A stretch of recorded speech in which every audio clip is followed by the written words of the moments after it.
I start from a place of passion and interest, and then generally speaking, success follows. It's most fun in life to do the things you love because they end up being a service to others. She's not just a powerhouse in venture capital. She's the quiet force shaping the future of tech and innovation. Shauna Brittenham brings a unique blend of strategy, heart, and grit, helping founders not just raise money, but build companies that actually last. If we're not giving ourselves permission to feel anxious, to feel troubled, to feel down, then we can't fully experience the flip side of that. Joy, emotional freedom, relief, they go hand in hand. If we use our worst moments to our advantage, they are always a blessing. You have more authentic relationships with people when you're authentically creating your boundaries. Her track record, backed industry-shaping startups, advised on billion-dollar growth, and always shows up with clarity and conviction. She's proof that you don't need to be loud to be powerful.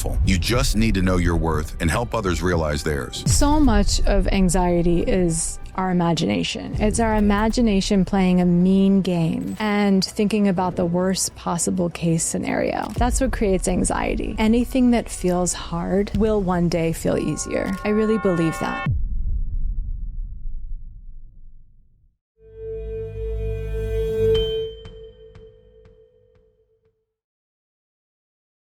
If you're going to have to describe what you do for a living, how would you describe your work? Human. The umbrella is human. The umbrella is human. I'm in the wellness space in multiple capacities with an emphasis in creativity. Okay, so if we talk about the businesses you've built, even some of the work that you do now, what would be a major inflection point? Something that pushed you into wellness and serving humans? Well, I have had a lot of autoimmune issues since I was young, and I've worked tirelessly to support my body. And so my company, Alaya Naturals, was born out of the desire in many ways to help myself and then to give other people the tools to help themselves physically. And when you started this, what was sort of the gap in health and wellness? I mean, you said being able to trust quality, cleanliness, for myself, not necessarily feeling like I was getting the results I wanted in terms of energy and just feeling fully alive.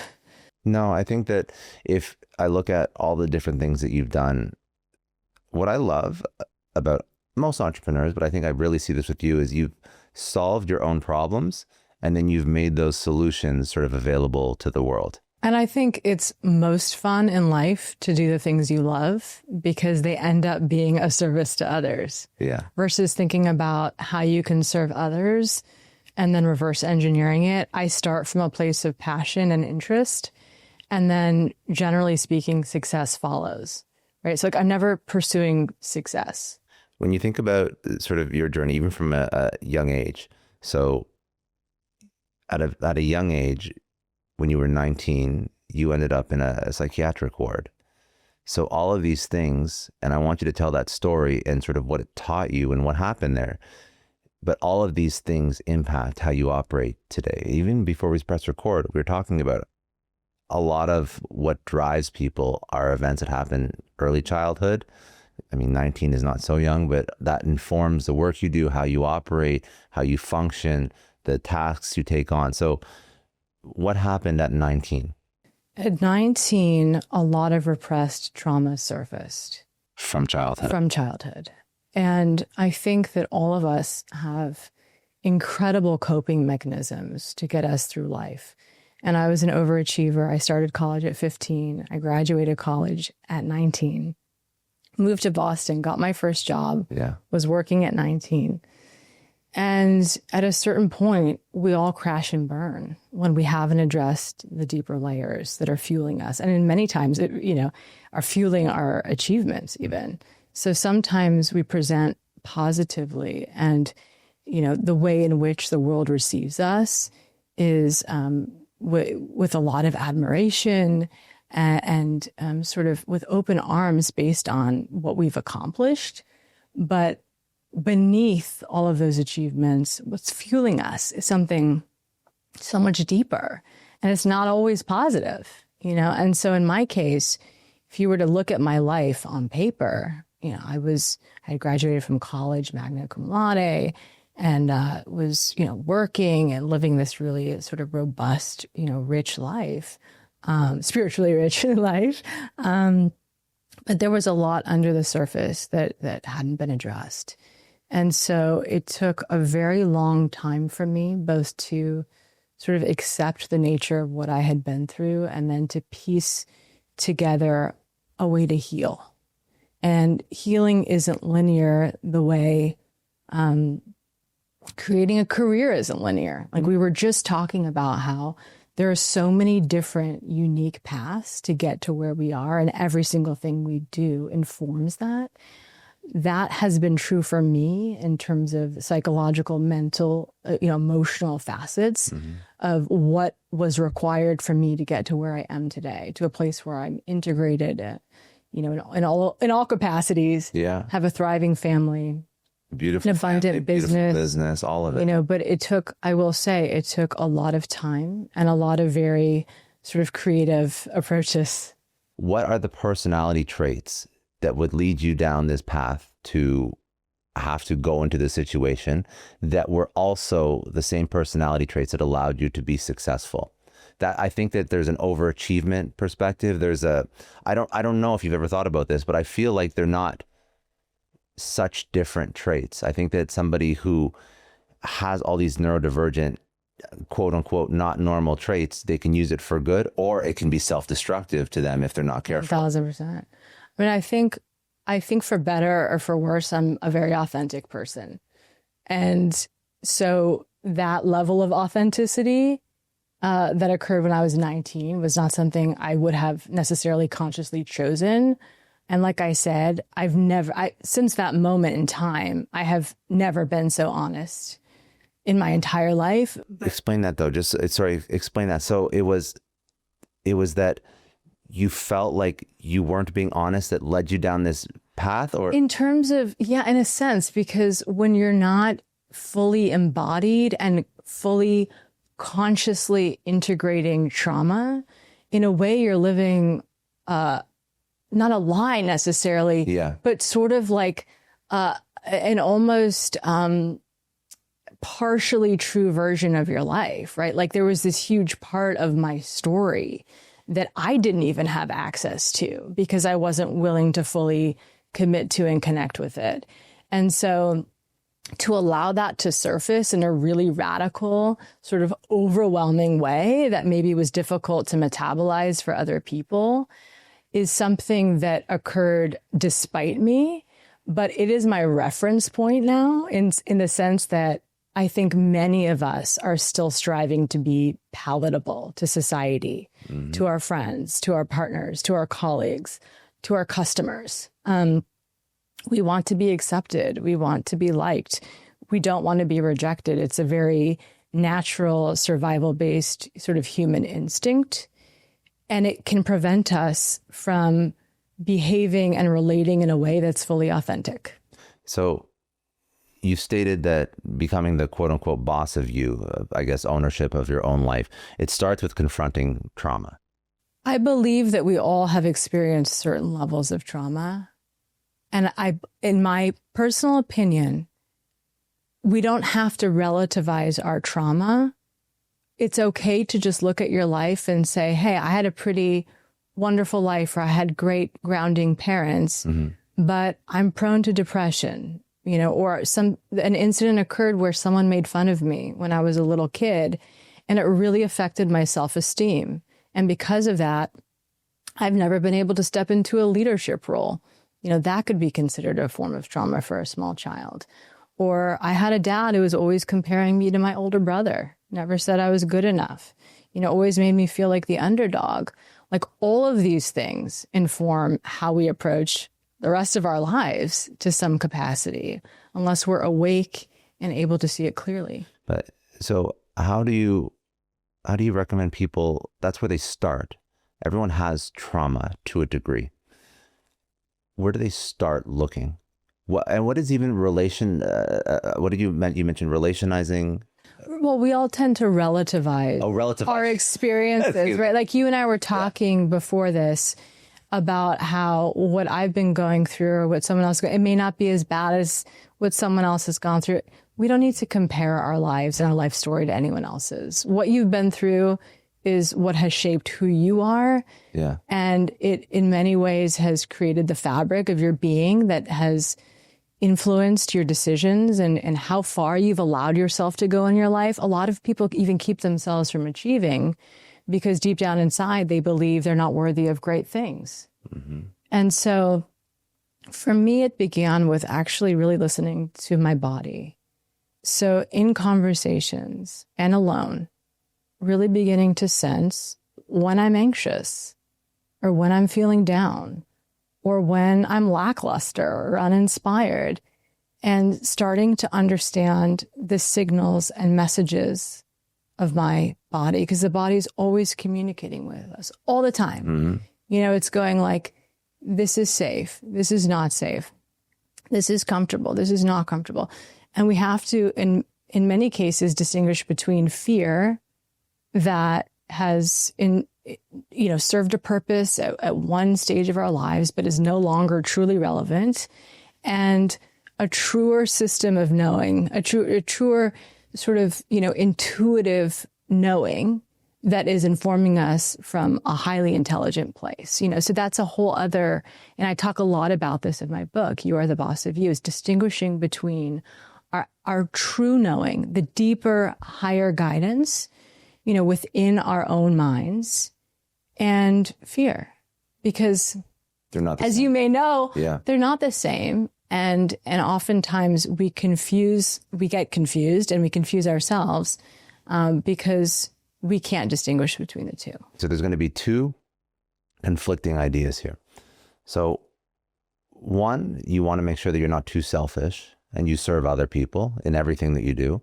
But on the flip side, you also have to serve yourself to a degree. So how do you balance that as you go through life? How do you balance that successfully? How do you balance the concept of, I want to be a good person and serve the world, but I also have to take care of myself in my business relationships, in my personal relationships? Because sometimes those two things, people find themselves at odds, right? Well, I guess I've been very lucky in the sense that everything I pursue ultimately is in service to others, and I happen to love it. So I write music and I sing. Other people hear my stories through song and feel connected to their own experiences and emotions. They feel freed in some way or not alone. With Alaya Naturals, I created nutrients that I myself needed for my body to thrive and created a service to others. So I don't think they're mutually exclusive. NetSuite is a success story partner. Now, business is brutal right now. Tariffs are crushing margins. Supply chains are breaking, and cash flow, it is strangling companies every single day. And if you can't see what's coming and pivot fast, you're dead in the water. Now, here's what separates winners from losers. Total visibility. NetSuite by Oracle gives you X-ray vision into every corner of your business, from global shipments to tariff impacts to real-time cash flow. Over 42,000 businesses trust this AI-powered system because it works. NetSuite is the #1 cloud ERP for a reason. It puts accounting, financial management, inventory, and HR into one powerful suite. No more data silos, no more guessing, just one source of truth that lets you make lightning fast decisions while AI automates the busy work. If I had need for this kind of product, I would use NetSuite. One system, full control, tame the chaos with NetSuite. And if your revenues are at least in the 7 figures, download the free ebook, Navigating Global Trade, 3 Insights for Leaders. That's netsuite.com/Scott Clary. Indeed is a success story partner. Now, say you just realized your business needed to hire someone fast. How can you find amazing candidates fast? It's easy. Just use Indeed. When it comes to hiring, Indeed is all you need. Stop struggling to get your job post seen on other job sites. Indeed sponsored jobs helps you stand out and hire fast. fast. And with sponsored jobs, your post jumps to the top of the page for your relevant candidates so you can reach the people you want faster. And it makes a huge difference. According to Indeed data, sponsored jobs posted directly on Indeed have 45% more applications than non-sponsored jobs. Plus, with Indeed sponsored jobs, there's no monthly subscription, no long-term contracts. You only pay for results. There's no need to wait any longer. Speed up your hiring right now with Indeed, and listeners of this show will get a $75 sponsored job credit to get your jobs more visibility. Just go to Indeed.com/Clary right now and support our show by saying you heard about Indeed on this podcast. Indeed.com/Clary. Terms and conditions apply. If you're hiring, Indeed is all you need. When you started Alaya Naturals, was that the first thing that you tried to build and it was successful, or did you sort of apply this framework to your own life? You tried multiple things, nothing really worked out. I had my initial idea because I was breastfeeding my second child at the time, and I was in early stages of mommy mode. Was I actually wanted the nutrition line to be for pregnant and postpartum. Again, solving your own problem. Solving my own problem. I felt like my second kid just took everything out of me. My kids are 24 months apart, and I just felt like I didn't have the capacity to live life on my own terms. And then, I had a very poignant conversation with my husband, and he said, Shauna, you're so passion driven. I'm worried that in a few months or years, you're going to outgrow this phase and you may or may not be as passionate about it.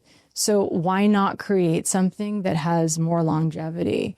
And what I've always struggled with my whole life is this host of autoimmune, issues that in many ways have served the purpose of creating mindfulness and forcing me to be in a rhythm that works for my body. Your body physically reacts. I am not a person who can get away with things, so to speak. I crash. If I'm not taking care of myself, the whole system crashes. Yeah. It's like, the train comes to a very abrupt halt. Your worst moments, I think, are actually blessings in disguise. And that may be true for most of us. I think if we use our worst moments to our advantage, they are always a blessing. And no circumstance is empirically, well, that's not necessarily true. This is what I'll say. We all go through very hard things. A lot of, not most, but many circumstances are not empirically good or bad. The meaning we assign to them dictate and influence our experience of the world around us and of ourselves. So if I look at an experience and say, wow, there are all these powerful tools I've learned from this, or I'm creatively inspired by this now, or I have the ability to empathize with people on a significantly deeper level because of what I've been through. Now this has become an advantage. Now this has become a beautiful part of my life. I could also choose to view it as, what a setback.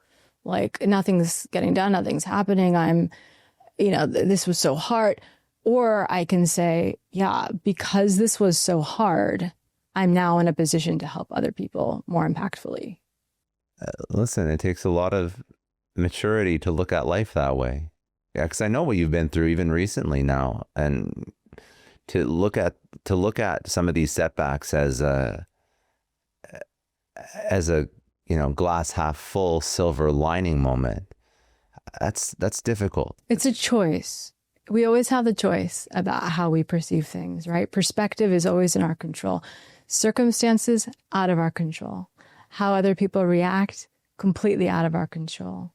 There's environmental factors, there's political factors, societal, familial. There's so many factors that are out of our control, but we can always choose how we react to them, how we respond to them, with intuition, with compassion for ourselves and for others, with empathy, and with a sense of resilience that allows us to move forward with positivity. That doesn't mean that we don't feel really crappy sometimes. Like I have an entire chapter in my book about feeling your feelings. I am a person who cries. I love to be in the deepest part of my being. I want to feel things because I know that when I do, and I know this a lot based on my experience at 19, I know that when I feel things in my guts, in my soul, I then move forward empowered. I then move forward stronger and more. It's not a weakness to feel things and to be emotional and to be sensitive. It's a superpower. When we come from that place of vulnerability, we can move forward with our whole selves, with our full being, and activate everything else that needs to be on board to have a successful life. I feel like, especially with this audience and people that listen to this show, I think sometimes we just turn off the emotion and focus on outcome. Why I think that's a huge mistake is that our yes. emotion can very successfully drive us. Yes. Even in terms of our decision making, because think about how intuition plays a role in who you choose to have on your team, who you choose to do your deals with, who you trust, who you don't. If you're not fully accessing that deeper part of you, you're also disconnecting from the intuition that can drive you to make very good decisions. Yeah, I agree. I think that one thing, so there's a couple, you mentioned a couple strategies. First of all, just having sort of like the awareness that you should be in tune with your internal dialogue, especially as a high performing individual, because it actually will help drive outcomes. But you mentioned something else about sort of creating space or gap in your life so that you are not constantly doing and you have a chance to sort of be alone with your thoughts and think and just, I don't know, just have a finger on the pulse of your own internal dialogue. And the only way to do that is to not always be on this hamster wheel. It's also just to be in touch with your rhythm as it unfolds from day to day. Because your needs today, Scott, may be very different from your needs yesterday. They're different from your needs tomorrow. So we can't apply a formula to this. We can't codify it. This is an organic day-to-day. I'm a very different, you see how I think, right? But let me explain one thing. Yes. So, because formulas and calculations and data, analysis and polling and, analytics, like all of these are great strategies. Okay. And I want to present an alternative reality, which is that I wrote 4 books in 4 years. My first book is coming out February 4th. You Are the Boss of You. I did not follow any of the guidelines I was given by writers to sit down every day at a certain time and write whatever comes out and then stop when you stop, but, make sure you write a certain number of pages every day. I collected all of this wisdom from friends. I watched some masterclasses online about, tools and tips and strategies for writing. Guess what? None of them applied to me. The basic human experiences are the same for many of us. A lot of us have similar needs, but we're all wired completely differently. So what works for me may not work for you. You need to establish your own rhythm. You need to figure out what works for you. What works for me is listening to my body day to day. There were days I didn't write at all. There were days that because I allowed myself to putter for 45 minutes in a kitchen drawer, I had an idea that then fueled 45 pages of my book. Mm-hmm. Sometimes, for me at least, many of my most poignant, brilliant, imperative, impactful seeds that create momentum and inform what I'm doing next come from moments of silence, of what would look to any outsider as playing, as puttering, as being sort of unencumbered in a sense. Mm-hmm. And because I'm giving myself space to be creative, I then apply that creativity in a strategic way that's impactful, right? So then I go write the book. I don't have the idea because I'm wandering through my garden and then just keep the idea bottled up inside. I then sit down at my computer and write and write and write. And then at the end of that, I edit. And then I have to, do all of these things to publicize the book, right? So there are action steps that require a certain formula and strategy. But the meat of it, like the heart of what I wrote, it came from a place that was completely uninformed by strategy. Like it was all inspired in moments that would look completely ridiculous to an outsider. Why do you think, because even just listening to myself, I'm realizing that I'm the case study for somebody that over-indexes on formula and strategy all the time because it's comfortable and it feels safe, right? Yeah. So why? I'm actually curious why you think that we default to that. I think we don't trust ourselves. we don't trust in our ability to do things organically. When I say organically, what I mean is to tune into what's happening in the moment in real time and respond to it accordingly. When really that's the most brilliant solution anyway, right? To any problem is to deal with what's actually happening versus trying to troubleshoot and foreshadow. We can't control circumstances. You know, obviously there's a place for predictions. I go to the Weather Channel. I want to see what the forecast is, right? But if I go outside and the weather forecaster didn't predict rain and it's raining, I don't knock at my umbrella. I respond to what's happening in real time, right? But if we don't trust ourselves because we've been conditioned by society and our parents and all of the adults. All comes back to that. A lot of it comes back to the fact that when we were very young, we were told not to trust ourselves. I'm cold. You're not cold. It's hot outside. I'm tired. I want to go to sleep. No, you got to get up. It's time to go to school. So over and over again, we're taught in these insidious, microscopic ways not to trust ourselves that become paramount when we're adults. Because then we're adults who are reliant on structures. We're reliant on the outside world to tell us what's right and wrong, what we feel and what we don't feel. We don't even trust how we feel. We're asking someone else, do I have a right to feel sad about this? Of course you have a right to feel sad about it because there's industries that are built on us not trusting how we feel. Exactly. And in this moment in time, if there's no other takeaway, it's you will be significantly less reliant on structures and outside data information if you begin to cultivate a relationship of trust within yourself.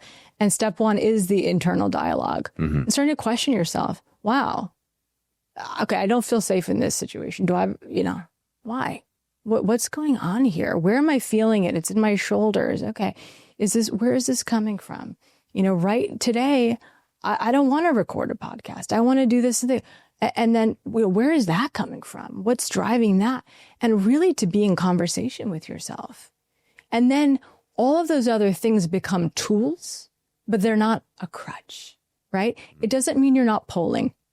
It is one of the most important and imperative aspects of my business is polling my customers. I want to know what they want. I want feedback. What's working? What's not? These are very real calculations. These are numbers. But at the end of the day, they don't detract from my own intuition. And there are pieces of the business that are driven entirely by that. I know that health and nutrition has impacted your journey and how you've sort of healed yourself. There's a lot of mental work that you've done as well. And there's a lot of different frameworks in the book that you speak about that are healing frameworks. So maybe speak about some of the more successful ones, the ones that have had the biggest impact on you. Things in defining boundaries, first of all, learning how to define boundaries, because that not only informs who you work with in business, but who you let into your life in general. Mm-hmm. Being able to say no without feeling like you need to justify it. No is just no sometimes. I am not available for that commitment. I'm not available for that networking event. I'm not going to show up at this party. I don't need to explain why. I might choose to. Originally? My whole life. You said you're a people pleaser. Yeah. Absolutely. I really struggled with that. But being able to trust that my inner guidance and communication is true for me, may not be true for you. It's true for me, and run my life based on what feels right in my body is absolutely paramount. Sleep. I wrote an entire chapter on sleep. I think sleep is huge. And I think part of this kind of overworking mentality of if we work longer hours and if we gut and grind through it, it's like, for me, that isn't how I'm most productive. I am most productive when I sleep 8 hours and then I wake up energized and I actually have the capacity to recognize where my energy should go and where it shouldn't. Energy allocation in general is a huge conversation. Like, where are you channeling your energy? Where are you investing your emotions, your ideas, your time? Like, these are huge. And sometimes we can't accurately navigate the answers to those questions if we're tired. We're coming from a place of deficit, right? So that is huge. learning how to self-soothe. I talk a lot about this. It sounds like a babyish thing, and it is. As adults, many of us are children walking around in adult bodies. And so, we're having tantrums, we're feeling unwanted, we're not feeling as, successful as the other person in the room. You could be a self-made gajillionaire with the most successful, company in your city or town. And then you go to an event and you're on a panel with 4 other people who have accomplished more, in quotes, so to speak, and then suddenly feel like a loser. And it's like, we're terrible sometimes to ourselves. Part of how I learned to soothe myself was by talking to my children. You're okay. Or I can see you're having a really hard time right now. That feels really tough. Are you sad? Is what you're feeling sad? You seem really angry. Like, we sometimes... How does that help you? How does that help you? It seems like you're being a great parent and you're empathetic to your kid. Because this is how I've learned to speak to myself.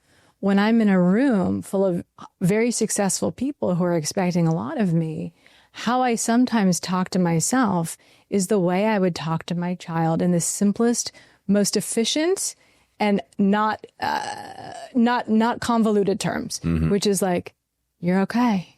You've got this. You're feeling scared. And wow, like, all you need to do is show up and be yourself. I mean, the things I tell my kids, they apply to us. It doesn't matter how much money you make. It doesn't matter how successful. Like, we all need to be talking to ourselves this way, right? It's the simplest things sometimes in terms of communication. I think that, so true. Well, I think that sometimes we just overcomplicate lessons and ideas that we already knew. I see a lot of that. I feel like we're always, right now, I feel like everybody is always seeking new ideas and new wisdom to help improve their life, help improve their relationships, whatever. But at the end of the day, I think we all know what we have to do. We almost accumulate information as a crutch to not actually do the work that we should be doing. So much over researching. So much. Yeah. So much. And what I'll say is, like, there's a perfectionistic sort of thing that can, like, and I have an entire book on softening perfectionism because I'm a perfectionist. And perfection isn't a real thing. It doesn't exist. It's created by us to make ourselves not feel worthy and valuable. There is no perfect thing or perfect person out there. It's not real. So what we can do is our best at any given moment in time with the information we have. And then as you begin to move into the reality of what you're trying and what you're experimenting with and what you're discovering, you adapt, you amend, you reformulate, you rethink, right? So you need to sometimes take action to even know what the problems are that you need to solve for yourself and your customers. If you could do all the research in the world and then you jump in there and the real life way that this plays out is so different from the theoretical thing that you envisioned, right? Or you have new data, right? So you're constantly having to recalibrate what your approach is based on what's happening in real time. And you just have to get your hands dirty. And to do that, you need to give yourself permission to make mistakes and to fail. Because that's just information. Like, to me, failing doesn't even exist. It's just more information about what's working and what's not so you can recalibrate. Mm-hmm.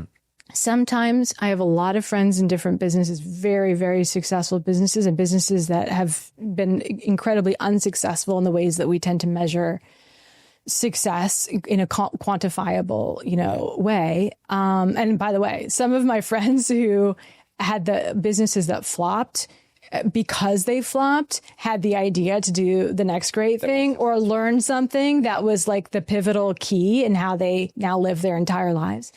But, if we're not willing to get in there and figure it out in a way that feels really messy, like, we probably won't get as far as we could. You might get very far, but you might not get as far as you would. And I think we were talking about this earlier, Scott, before you pressed record, but trusting in your resilience and trusting that your identity, who you are fundamentally in your being, your value, your worth, it has nothing to do with the outcome of your business or of your success. Like those are two completely separate, independent things. You're 100% worthy and valuable because you're a human who exists, period. The moment you were born, you had 100% of your value. You can't add to that. You can't subtract from it. The rest is icing on the cake. The rest are just the ways in which we're playing out our lives. You know how it's easy to say, but you know how hard it is especially for an entrepreneur, somebody to remove their self-worth from the business and understand that if their business doesn't succeed, it's not a hit on their self-worth as a human being. That is such an incredibly hard concept. It's not a hard concept to understand. It's a hard concept to live. But the word concept is also cerebral and it's also left hemisphere. It's not even a concept. It's an internalization. It's an emotional scaffolding and construct that our worth is contingent on what we produce and how people perceive us and the levels of success that we define based on these really arbitrary standards. Like, I don't care how much money you make, Scott. Like, I don't care how many even followers you have. Like, it's amazing. I'm connecting with you as a human. I think you're an amazing, priceless individual who has a lot to offer in your being as a human, as a soul.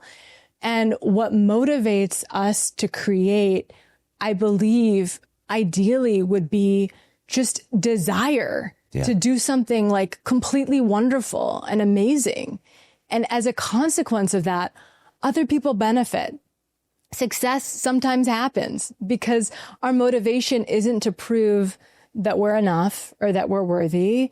It's to create from a very pure place for the love of creating. I think that there's an idea that I love, and it's sort of a very simple idea, but whatever it is that you're trying to build, give it minimum 10 years of your life. And the reason why I like that idea, first of all, because it increases the chances of success significantly. But second of all, if you can commit 10 years of your life to something, not only will you most likely be financially successful by some quantifiable metric and how we interpret and define success as society to some degree, but also when you can commit to something that long, it just means that you're in it for reasons outside of money, which ironically will end up leading to money. Exactly. So, that's the thing. Because I could have done any. Not write books, right? Like, no, period. Like, maybe no one will read them. That's okay with me. It's not going to keep me from writing. Exactly. I sing to myself. No one is listening to me at this point. I used to be on a stage. I had a band. Yeah. I recorded music. People came. There was an audience. No one is hearing me in the shower, and I will never stop singing because it lights up my soul. I'm not doing it for anyone else.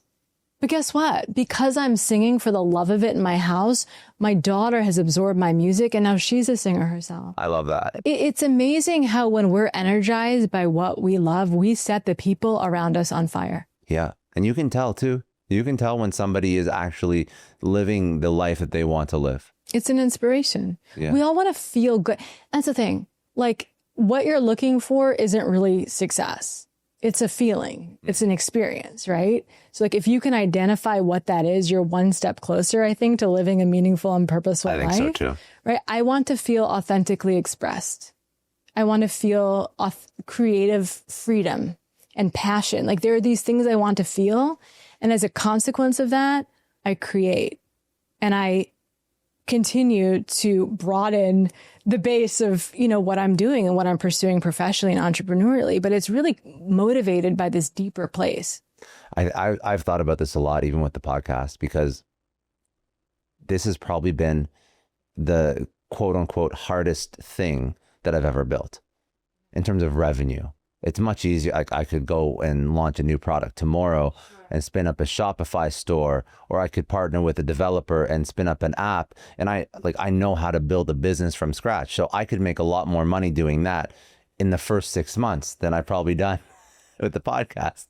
But the podcast I really enjoy because for me, I get to meet some of the coolest people in the world. I get to have great conversations, and it's much more fulfilling than watching numbers in a Stripe account. Right. And because don't get me you wrong. love doing it, people are listening. Exactly. And don't get me wrong. Like, there's some podcasts that have $100 million Spotify contracts, and there's money in this game too. But for me, I rather make money and spend a little bit more time building something that I actually enjoy doing than just doing something just for money. Now I get that that's a place of privilege that I come from, and that's something that not everybody can afford. So people have to worry about rent next month and food to like this afternoon. But I'm just saying that there's ways to structure your life that if you play this long game with something that you enjoy, and it doesn't mean you're quitting your job. It doesn't mean you're putting your life at risk. It doesn't mean you're putting your livelihood at risk. But if you can find a way to work your 9 to 5 and to build something on the side, even for the couple hours, if you put enough time and energy into that thing over a period of time, and if you love it enough, you'll find a way to become successful. If you love it enough, you can't not do it. And that's Correct. kind of how you know, I think, if something is your calling or one of your callings, because many of us have many callings at different stages of our lives. If you can't let it go, if you're relentless about it, you're probably meant to do it. It may just not be the right time. Yeah. Timing is everything. I mean, when I was seasons of starting your life to write, by the way, I didn't have any time. When I wrote my first book, my son was 4 months old. Mm-hmm. This was a book that I didn't even include in the other books because no one will, I hope it never sees the light of day. It was a passion project for sure. But I was literally writing while I was cooking dinner, while I was holding him and he was taking a 2-hour nap in my arms. I was doing little voice memos into my phone. I was accessing, I was touching the dream, right? Like in these minute, small ways that at the time maybe felt insignificant. But 5 months later, I had a novel. And I never sat at that time. I did not have the luxury of sitting down and just writing. Okay. So like people with full-time jobs who have to pay the bills, where can you touch the other dream? In what capacity can you make contact with it? It doesn't have to be every day if that's not within grasp. Don't wait until you can do it every day. If people are saying, well, you need this many hours a day and this much time, like then don't make that, a requirement. But begin to think about where in your life can you take advantage of and seize opportunities to connect with that bigger dream and that bigger purpose? It doesn't have to look perfect. You don't have to have a room with a view. It can be very scrappy and very resourceful and very organic. We're talking about a lot of mindset and a lot of things that can heal you and heal your mind, and some sort of more I guess mental esoteric. Esoteric. Yeah, I was going to say esoteric. That's a great word. I'm curious because I'm sure that you have opinion on this because you're so into like physical health and wellness and the products you consume and the environment you interact with. So maybe just give people some insight as to, what you put into your body, on your body, surround yourself with. How does that impact your health, your wellness, your mind, any of that? Yeah. I mean, I do try to eat organically. I drink a ton of water. I take my supplements. I mean, I have a supplement company. I create what I want to take for myself. And I think movement's really important. I think movement's also very important for creativity in the mind. I don't have a set exercise routine. I don't go to a gym. I'm not super into sweat and steel. I think if you watch the Blue Zone documentary on Netflix, it's so fascinating. There's only one left now, I think, if I'm not mistaken. That's really sad. I think there's only one left. Yeah, I said Blue Zone. Actually, I meant to say Blue Zones, but maybe like intuitively I was tapping into the fact. No, I'm not. I think it's in California. I think there's one left in the world. Oh, yes. It's a religious environment. Right. It's interesting. What they find or what they found with the Blue Zones is that the areas of the world where people live the longest, they're moving quite a bit throughout the day, right? They're not as stationary as we tend to be in our society. And it's a problem for people sitting at desks all day and not moving. And also, like, a lot of my best ideas come when I'm not at my computer. So I'll be writing or working. I'll step away from my computer to peel an apple and it's like, boom, there's the answer, right? And it's not that I'm not working on finding a solution to the problem. It's just that I find that when I stop overthinking it, usually the answers come to me. I just want to take a second and thank Cornbread Hemp for supporting today's episode. Now, Cornbread Hemp CBD gummies have been this really nice addition to my wellness toolkit.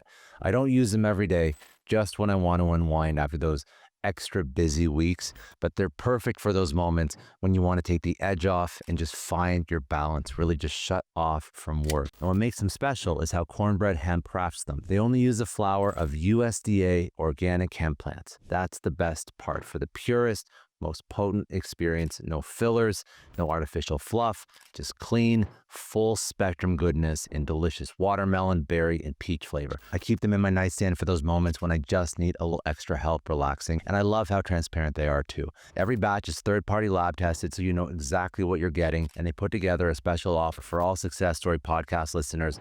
All listeners can save 30% off their first order. Just head to cornbreadhemp.com/success and use code success at checkout. That's cornbreadhemp.com/success, code success for 30% off your first order of these amazing gummies. The HubSpot Podcast Network is a Success Story partner. Now, if you like Success Story, you're going to love other podcasts in the HubSpot Podcast Network. One of my personal favorites is I Digress, hosted by my boy Troy Sandage. Each show is under 30 minutes. I Digress helps eliminate complexity, complications, and confusion in your business with frameworks and strategies to achieve true, scalable, and sustainable success. If you're an entrepreneur building anything, you need to listen to I Digress. This is one of the most useful business podcasts. Trust me, go do yourself a favor and listen to I Digress wherever you get your podcasts. I want to talk a little bit about your family, motherhood, because you bring that up a little bit in the book as well, as how that's impacted you and it's influenced your approach to healing. But speak to me about, I mean, you had a daughter. I say you look 35. I said you had a daughter at 35. You look younger than that, but you had a daughter at 35. I'll take all of it. Any reduction in age, fine.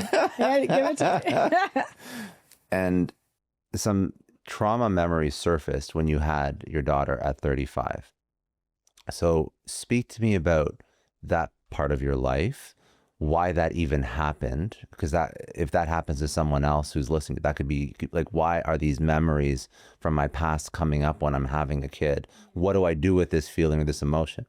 But yeah, I just want to understand how that particular moment shaped your approach to healing, how motherhood shaped your approach to healing, what it forced you to understand about yourself, all of it. Right. Well, I think, patterns can be intergenerational. So if we're not aware of how we're living our lives or why we're making certain decisions, we pass that ignorance down to our children, right? Like everything we do, they're watching. Mm-hmm. So I could say to my child, you're safe, everything's fine. And then if I'm in a chronic state of anxiety or highly overwhelmed all the time, and she sees that I'm unsettled and that I don't have the ability to calm myself down, it doesn't really matter what I tell her. She's not going to believe me because she is absorbing the message that fundamentally she's unsafe because she can see that I don't feel unsafe, even if I'm telling her words that should, on some level, inform her sense of safety. I hate to say it, but when you have kids, a lot of your unprocessed trauma, even things that you thought you had worked through, surfaces because you see how vulnerable they are. And the most vulnerable parts of you surface. So the times in your life where you felt the most helpless and out of control and powerless tend to rise to consciousness. And it could be something as simple as, and this, it's not simple, and I don't like that I use that word, but it could be something as, as everyday as a mother who, when you were crying, said, you're fine, get over it, right? Because that informs how you parent yourself. Mm-hmm. You then grow up to be a person who isn't feeling fine and says, I'm fine until you're not fine. And that's what happened to me at 19, right? I was fine because I was telling everyone I was fine until I wasn't fine, right? So I feel like the vulnerability of our children in many ways is an access point, almost like a portal in a sense, and can take us back in time to the parts of our lives where we felt the most out of control. And that's what happened with you? That is what happened with me. And it's as my children continue to grow and evolve, I am learning all of these other access points, right? So for instance, my son, who is so massively creative and he's like an absolute genius in a lot of ways, but very honest in how he presents. He doesn't care what people think of him. it's the idea, it's the movement, it's the energy. He's just out there with everything, with his feelings, with his thoughts, his ideas, his creativity. And there's still some unhealed piece of me that for all the work I've done with honesty is like, oh, you shouldn't say that in front of that person. Or, oh, I don't like that they're seeing you have this tantrum, right? Like, it's embarrassing to me. That's how I feel. And I don't like that. I don't like that I'm looking at my son have a tantrum and going like, oh goodness, what will people think, right? Because what I want more than anything is for him to have access to the freedom that comes with that level of honesty that we suffocate as we get older and learn to cope and learn to behave and present. But, you know, at different ages, you realize where you still have some areas where growth is definitely possible. One idea that I really want to unpack is you've spoken a lot about setting boundaries, which is very important. And even setting boundaries, I'm assuming, within your own family to a degree, because that's also important. But with anybody, your family, your business partners, you still have to have an authentic relationship with them. So how do you manage setting boundaries plus still building a deep, authentic relationship? I think actually you've juxtaposed things that are on the same team, on the same side. Explain. You have more authentic relationships with people when you're authentically creating your boundaries. So when I'm honest about my needs and trust that you can receive them, not personalize them and implement them in a way that's healthy for both of us, everyone wins, right? And there's reciprocity there. Mm-hmm. So if you create your boundary, first of all, I trust if you're a person who's creating boundaries and in the habit and routine of creating boundaries, I trust that you mean what you say. When I trust that you mean what you say and believe you, there's freedom for both of us, right? I'm not guessing. I'm not walking on eggshells. I'm not tiptoeing. I'm not having to ask you 3 times.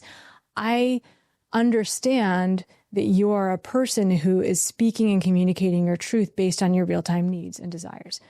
So first and foremost, there's that. Then there's this thing of how do we fully connect with others when we're not being honest? We can't, right? So I will say to my husband often, I am afraid of disappointing you right now. I know that. So first I just kind of name the thing that I'm afraid of because that helps me clear the air for myself more than him even. I say, I want to be the fun wife right now. And I want to go out and party with you and go to the hot new restaurant and do the thing and feel alive and be the way we were, you know, when we were dating. Yeah. And right now, I can't do that. And here's why. What I need is to be in bed watching Ally McBeal reruns at 8 p.m. so that I can wake up and feel okay tomorrow. Right. And because I've like named my fear and I'm also like aware of his expectations and desires, and I'm not even interested in them. I'm deeply aware of them, but also able to state what I really need. We're then in conversation and working as a team to first meet our own needs and then meet the needs of the other person, right? And there is a certain level, as we know, of compromise and sacrifice in any relationship, right? Like if I want to stay in bed every single night, which I do, Same. We feel right at 8 p.m., maybe at some point I will have to surrender to going out on a night where I don't feel like, you know, that's the thing that I would love most to do. But it's not every night. And most of the time I'm taking care of myself, you know, and then when we do go out and have that intimate quality time, it's really meaningful and I'm really present. So the thing about not creating boundaries is that when you show up because you feel like you have to, or you're obligated to, or you're afraid of disappointing or angering someone else, or you fear their reaction, you're not even showing up as the version of yourself they want you to be. So nobody would. It's very ironic, isn't it? Right? Like when I show up because I'm excited to be there, I'm a lot more fun. When we do go on dates, like I'm a riot, you know, like because I'm really pleasurable to be around. You haven't built up all this resentment and you're acting. And I'm not exhausted and feeling like I'm doing this for you and I never take care of myself and where am I in the equation? right? Like I said, in any relationship, there are going to be like, I'm a mother of 2 children. I spend a lot of time doing things I don't want to do. So again, like this isn't a situation, I'm not creating a boundary that says, I will not slice your apple or take you to school, right? There's a lot of rinse and repeat to life that is just kind of outside of the bounds of choice in family. But there's a lot that actually is a choice. Like, for instance, me coming here today, I have my in-laws watching my daughter. She wanted me to take her out. And I said, mommy has this really exciting opportunity. And I explained what I was doing. And what's so interesting is that she was disappointed at first that I wasn't going to be with her. And then she got really excited for me. And now I get to go home and tell her about this incredible experience I had with you, Scott. So in a way, it's like other people ultimately benefit when we're living our best lives as well. Mm-hmm. And so creating that boundary in the short term, while it might feel uncomfortable, also inspires everyone around us to live their best lives. What do you think causes people pleasing? Is it fear? I think it's fear of being rejected, not accepted, or having people withdraw love, attention, support, material resources. I mean, think about how the exchanges go as children. I do X, I get Z. I do well on the test, I get an A. I drop my ice cream, mommy yells. We have in so many ways internalized, action and reward, speech and reward, speech and punishment. If I say this, I'll get in trouble. But if I say that, I won't. Yeah. And there's safety associated, with all of this. So the thing that I ask myself when I'm afraid of creating a boundary is, what am I afraid of losing? And often it's respect. It's people thinking that I'm X, Y, or Z thing. I want them to think of me. I frankly am wanting to control how other people perceive me. So if I'm in the space of wanting to control what other people think, I'm not making an authentic decision for myself, right? I'm a prisoner to this paradigm of trying to please, but it starts very young. Like if I do X, Y, or Z, I'll get in trouble. And then attention is withdrawn, love is withdrawn, admiration is withdrawn, right? So even again, as an adult, talking to myself the way I would a child, wow, I really don't want my sister to think I'm X, Y, or Z if I do say this or don't do that. And then comforting myself. But I know that I'm lovable, likable, and worthy of attention and good things, even if I don't make other people happy. Or even if they think whatever thing they're going to think that's outside of my control, and it all is anyway. Mm-hmm. It's all an illusion that we can control what other people think anyway, right? So it's really, I think, very primal when you boil it all down. Those initial roots that grow into us and plant, are planted at such a young age and grow into these trees of like, if we say the right things and do the right things, we'll be safe because we can guarantee that the people around us will behave this way. They'll be nice to us. They'll like us. They'll give us stuff. They'll invite us to the party. It's so young, it's so primal. But listen, if you can sort of reconcile all these thoughts that, first of all, you are enough, and the worst case scenario that you envision happening will most likely not even happen, then it's very freeing. Because then you don't operate with fear going through life. You can take control of what you actually want to achieve. So much of anxiety is our imagination. It's our imagination playing a mean game and thinking about the worst possible case scenario.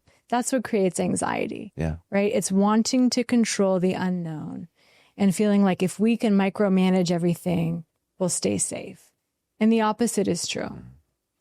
What gives us access to emotional freedom and peace is letting go of trying to control and micromanage anything and everyone around us, and just trusting that if even the worst case scenario happens, let's say it does, you're still lovable. You'll be okay.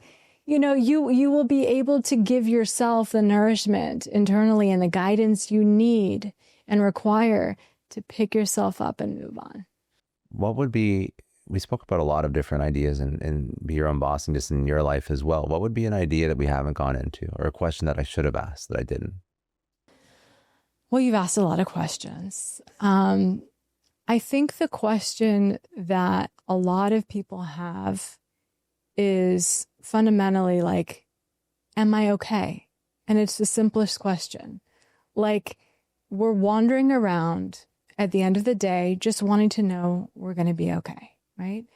So I think that when push comes to shove, I provide all of these tools. There are so many practical strategies in my book, and I have an entire workbook on my personal site, helloshauna.com, that will give you more application than you ever would want possible. And at the end of the day, we all just want to hear that we're okay. And the truth is, we are. We don't have to be perfect moving into anything. We don't have to have the right answers. Most of the time, we don't have the right answers. So the question you can ask me is, how do we know that we're okay? And how we know is that we believe that we are 100% valuable at birth, as I said before, and nothing can add to or subtract from our value. If we really not just know that in our conscious minds, but feel it in our bodies, it's okay to fail. It's okay in business for things not to go your way. You will make another way. There will be a brand new light, an idea. Something will come into mind. Someone will approach you, right? And also just kind of making ourselves available for opportunity is something else that I would love to pass along to your listeners. I was here in Miami because I was displaced from my home by the fire and had this opportunity to meet you because of that, right? And I was available for that opportunity, and you so generously invited. It is crazy how this all came together. It is, and it really, the root of this was a catastrophe, an actual crisis, and there's this little piece of gold in it, right? Like this beautiful conversation. Well, now I made a connection that I would have never made before. Yes. And I'm here to help you with your endeavors. I appreciate and your life pursuits. I mean, it is wild sometimes how life works out. I have no idea. Now I'm going to meet your husband, and you'll meet not my network, and I'll meet your network. You're going to come over for dinner, and life is strange. Life is very strange how it all works out. And it's so important to be open to opportunity. Some of the most pivotal conversations I've ever had in my life were with people who don't even know they've changed my life. It happened in a taxi once. This guy changed my life, like indefinitely, right? This taxi driver in New York City. And guess what? Like, I was there in that moment in time. Was it the one you were talking about before you? No, that was the Uber driver who took me here to see you today. Oh, today? Yeah, no, this was years ago. Years ago, I had gone through this breakup that felt like the end of my life because I was in my 20s. I was super in love with this guy. And I got into a car sniveling, drenched with my own tears and completely inconsolable, just gushing in the back seat of this taxi driver. And he kind of was like tentatively peeking at me through the mirror, really not knowing how to respond. And he goes, "Are you okay?" I was like, "Yes, but I went through this, breakup, and I'm just now, I don't know if I'll ever meet someone I love as much again." And he goes, he let you go? It was liberation. You were liberated. And I just stopped in my track and said, "What?" He goes, "This was liberation. He let you go. He doesn't deserve you." And I thought to myself, oh my goodness. I was thinking of this as, even though I did the breaking up, I convinced myself that ultimately I broke up with him because of this, because of his rejecting me in this other way and whatever. Point is, he reframed it for me. Same situation, a breakup, felt catastrophic. Suddenly, I went from being rejected to being liberated. And this was actually a very powerful day. Guess what? 6 weeks later, I met my husband. Okay, I would not have met my husband, I don't think, if it were not for that taxi driver, because I was very close to going back and just making it all work again. Like, had I not gotten into that cab, I don't think I would have met my husband. Mm-hmm. So we never know where sources of inspiration will come from. I wish I had this man's name. I want so badly to tell him how the story ended. But just being available in life for people to support you, influence you, give you the right Listening to, next introduction or idea, it's invaluable. I love it. If you wanted to, actually, I'll ask you this first, and then I'll ask a couple last questions just to close it out. But where do you want people to go? You mentioned a website, other social that you want to send people to. So the book, You Are the Boss of You, can be found on Amazon.com. And I've created this workbook that's my gift to you at my website, my personal website, Hello Shauna, HELLOSHAUNA.com, HelloShauna.com. I'll put that in the show notes. Yes, thank you. My spelling is faulty even with my own name. Apparently it's lunchtime. There's a caloric deficit. My brain is dwindling rapidly. And my personal Instagram is at Shauna Brittenham Reiter. And my business Insta is at Alaya.Naturals. Perfect. Okay, so I'll put that all in the show notes. If you wanted to, you mentioned, I guess the one question that I didn't ask you was, am I enough? And what would be one last bit of wisdom that you want to leave the audience with? I want the audience to know that anything that feels hard will one day feel easier. I really believe that. I believe deeply that we can be on a path to experiencing a level of emotional freedom that even when hard things come up in life, make life feel really exciting and really joyful and really abundant and really inspired. And so if you're devastated because your startup didn't work out and maybe you invested all of your funds in this one way, or your team got dismantled, or you don't even know what you want to pursue next and you're feeling like, what's wrong with me that I don't know even what I want to do in my life, like all of that's okay. It's all human. It's all natural. And there is a way forward. And there are tools that can help and support you. And life will get better and better and better. I do deeply believe that in my heart. And that's a huge part of why I wrote this book, is because my life has continued to evolve as I've worked the tools that I share, as I've questioned myself. Like if I'm having a moment of self-doubt, just questioning that, like every thought I think isn't necessarily true. Right? It's real, but it may not be true. Like these small ways of sort of finessing and maneuvering our mindset and our mind frame, they can impact our lives substantially. And wherever you are today in your life, emotionally, fiscally, mentally, I know in my heart that you will be at an even better place in 5 years from now.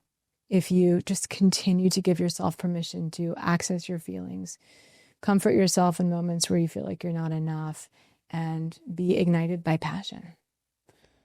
Out of all the things that you've learned in your life and all the different things you've accomplished, say you could only pass on one lesson to your kids, the most important lesson, what would that lesson be? Be gentle with yourself. Be kind with yourself. Forgive yourself quickly. Don't dwell on mistakes, things you should have said, should have known, could have done better. That compassion that we have for ourselves drives our ability to support and hold space for other and their vulnerability and their humanity, and how raw and weird it is to be on this planet. It's very hard to be human. It doesn't, regardless of your circumstances, it's just, we're all really fumbling and trying to figure it out day by day. And so what I would want most deeply for my children, and what I try to instill in them now, is just a sense of self-love and self-care, which is like, it's okay to be human. It's okay to be messy. You get to be raw. Be kind to yourself.